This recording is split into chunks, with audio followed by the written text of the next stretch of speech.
Shake. Oh, go juice. Ay, ay, ay. So too often we believe that massive success requires massive action.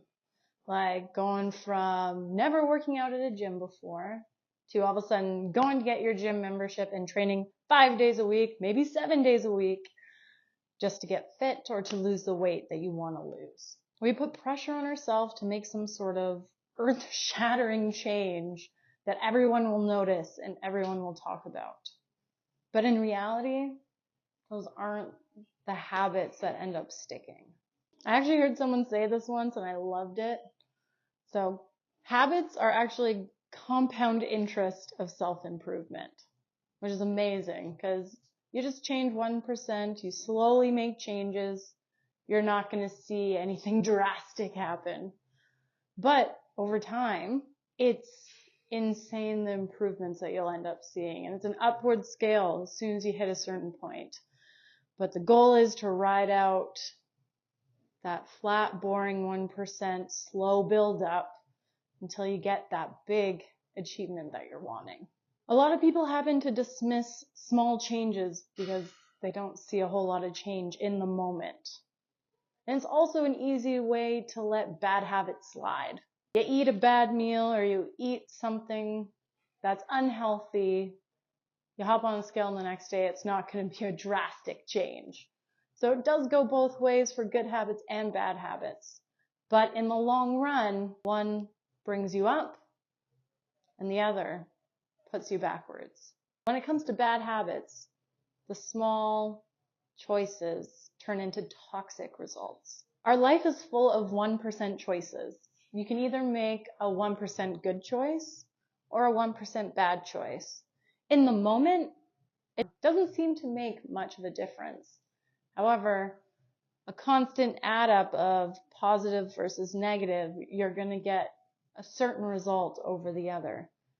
So one might be toxic, the other might be amazing and beneficial. And those 1% choices is the difference of who you are and who you could be, which in my opinion is pretty cool, if you use it for good.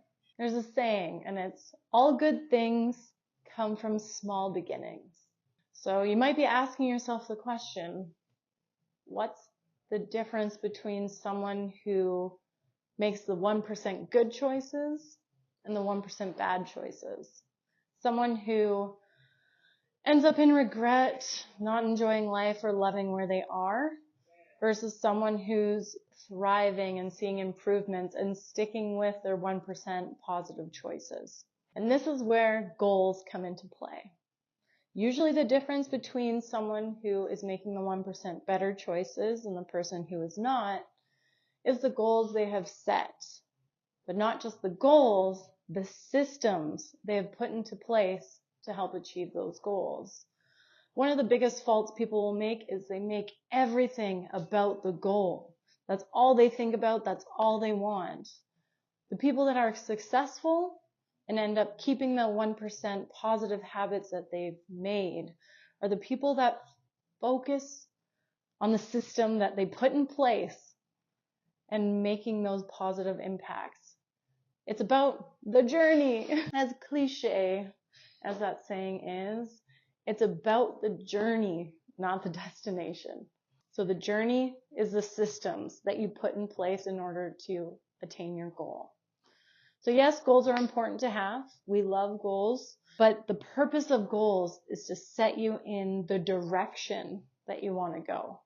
It's not about actually getting there. That's not the main focus. The main focus is bettering yourself. So step 1 is setting achievable goals, something that's also sustainable. Step 2 is identifying the systems that are going to get you to that goal. So goals are about achieving, and the systems are about changing your lifestyle. Something I love to say, and it's the competitive side of me, winners and losers have the same goal. Just one achieves it and the other doesn't. And the difference between those isn't about the goal. Obviously, they have the same goal. It's about the system they put in place to achieve that goal. And the difference between a goal and a system is a goal is a momentary change. For example, something that I struggle with is keeping my room nice and clean. I'm sure there's others out there that struggle with that as well. So I will get a spur urge of the moment, clean the entire room, squeaky clean, everything looks great and perfect. Problem solved. Goal achieved. I have a clean room. However, I didn't necessarily implement a system to maintain a nice clean room. So as time goes, things start to build up. I do laundry, I put it on the bed, and then I want to go to bed, so I put it on the floor. Cycle repeats. I never actually changed anything, but I did achieve my goal of having a clean bedroom. So it's about the systems I put in place in order to maintain a clean bedroom. That's important. Another problem with goals is a lot of people think, once I reach my goal, I'll be happy. That is not the case. And that's often why people end up sliding into their old bad habits, because they achieve their goal thinking that is what is going to bring them happiness. And it's not. So they don't stick to the systems they put in place because the purpose of the goal or achieving the goal was to bring me happiness, and now I'm not happy. So why am I going to stay with it? As corny as it sounds, once you fall in love with the process and the system you put in place, you don't have to wait to give yourself permission to be happy. You can enjoy the process and be happy while you're trying to achieve your goals. Your happiness shouldn't depend on whether or not you achieve your goal. So in summary, work on that 1% better. Make it as small as possible. Stick to it. But remember, it's 1% better, or you could be 1% worse. It might not seem very big deal in the moment, but if you keep picking one over the other, they'll take you in two very different directions. If you want better results that last, forget about basing your life around the goal and focus on basing your life around the system that you've put in place to guide you towards that goal. A nice quote to end it off: you don't rise to the level of your goal.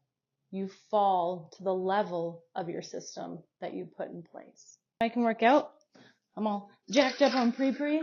Finish off my pre-pre. Should have done that.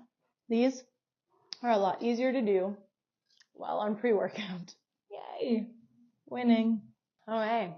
There. Some nice, wholesome, hopefully non-controversial advice.